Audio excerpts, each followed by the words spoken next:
Hey everyone, I'm the Tailorette, and today I am making a Regency short jacket with short sleeves. Now, I haven't done a ton of research on a Regency short jacket. I'm not quite sure if it's necessarily very correct to be wearing short sleeves for a short jacket, but I did see a picture in the BBC Emma video that I actually really liked her short jacket. So I have a little bit of this fabric left over, the lemon color that I used for my 18th century dress, and I plan on using the leftovers from that one to make this short jacket. So I'm going to just open up this material.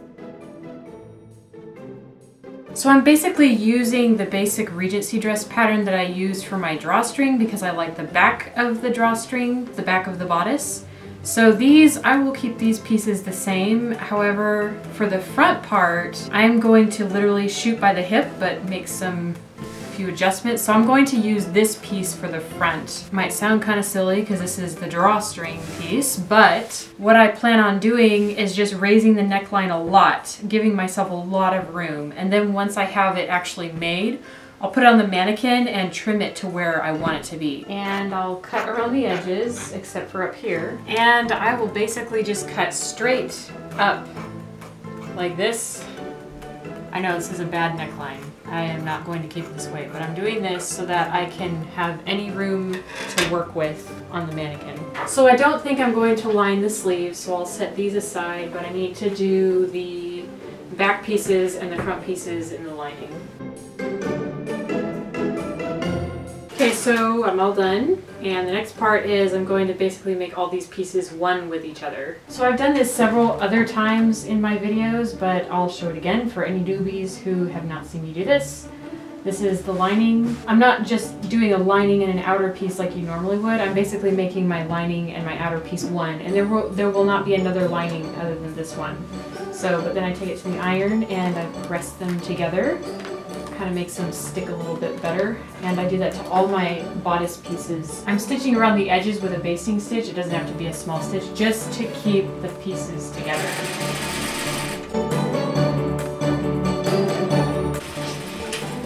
I have the base of the bodice made, the basic idea, and the front is going to be super big. Yeah, way too high of a neckline, but hey, better to be on the safe side than on the sorry side, right? Pull it nice and tight, and I'm going to put a dart here, and then this will, I'll bring that in quite a bit down the center. Okay, so I chopped some of that off, and I have to wear my glasses because I can't see without them. Let's look at our sketch again. Some of this is going to be taken up with the seam allowance. I don't want it super low, but maybe it'll end up being about there, and I think I'm good with that. I'm cutting this side first, and then I'll replicate it on the other side, like how I've done in my other videos. I want to make it just a little bit rounder. I think I like that. Yep. And now we have a replicated side. Now I'll put the darts in. Okay, so you're probably wondering, how do I just add the dart in there? Well, I find where I want it, and then I'll fold it like that, and then I measure how long is this dart, and say that is 4 1/4 long, and how deep is it? It is, from the bottom, it is 1 inch. So as I start sewing from the top, I'll draw a line that's going diagonal, that's 1 inch, like that on the fold, like that. When I want to repeat it to the other side, I just measure from the side seam to where the dart starts, and that is 6 inches from the side seam to where the dart starts. That, my friends, is how you do a dart. So I will go work on that right now. And trying it on again, see how our darts turned out. This one is a little bit too far over. I don't really like that. Or I must have measured wrong. We'll have to redo it again. Okay, let's try this again. Just fix the dart. I have to make room for fold over here. Say I fold this over like so that there's enough overlap for buttons. This side, and fold it under. There we go. We have a little overlap in the front. And I'll measure how much it's folded in the back. So I'm measuring up here, and that's 2 1/2 inches it's folded over. So let's see how much this is, if this is the same. It's 2 1/4, so I think I might just go with this side, fold it over 2 1/4. Okay, so then I'm gonna cut my bias tape to go around the neckline, and I'll roughly do that on bias here, this way.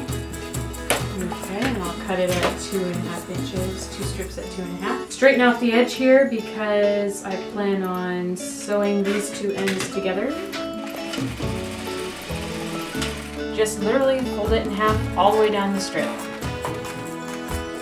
And then for this part, this is the neckline of the bodice here. Take one end of this and match it with that straight edge there. And I'm going to stitch 5/8 all the way around, just stitch it to that end there. Actually, I probably should have done this part with the serger because it would have cut it for me. I'll be trimming all the way around this neck edge. So I have it stitched on, and I'm going to pull this open and literally stitch right next to that edge there. This part is important. You're going to want to fold it over like this and press it down.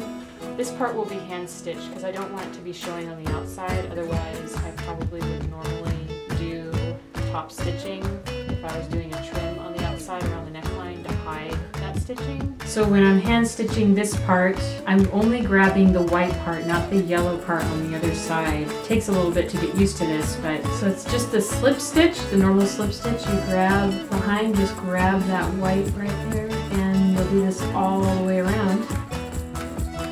Not sure if you could see that, but you can see my stitching on the inside, and you flip it over and you don't see anything at all. So now that the neckline is finished, I folded this over and I pressed it down.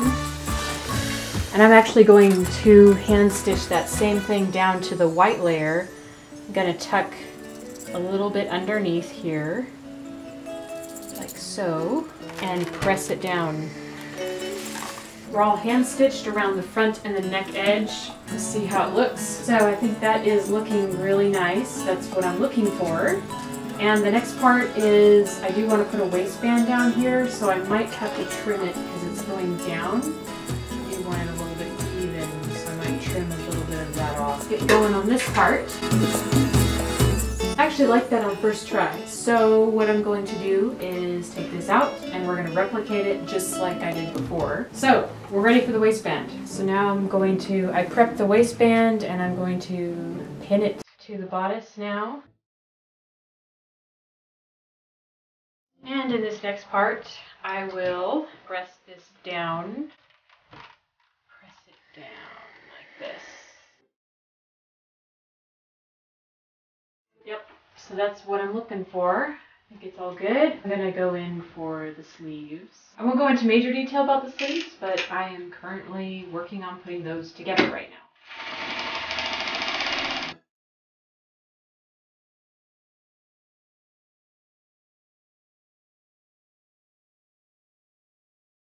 So I finished the sleeves and added the buttons, and the jacket is officially done. I'm going to put it on the mannequin, and there we go. A short sleeve, short jacket. I didn't do a lot of detail in the bodice because I feel like the actual fabric has a lot of detail on it, and if I did too much of that, it would kind of get lost. So I felt that the cover buttons would kind of make up for all of that and add that touch that makes it look a little bit more professional. And like this video, and I will be seeing you all next Tuesday.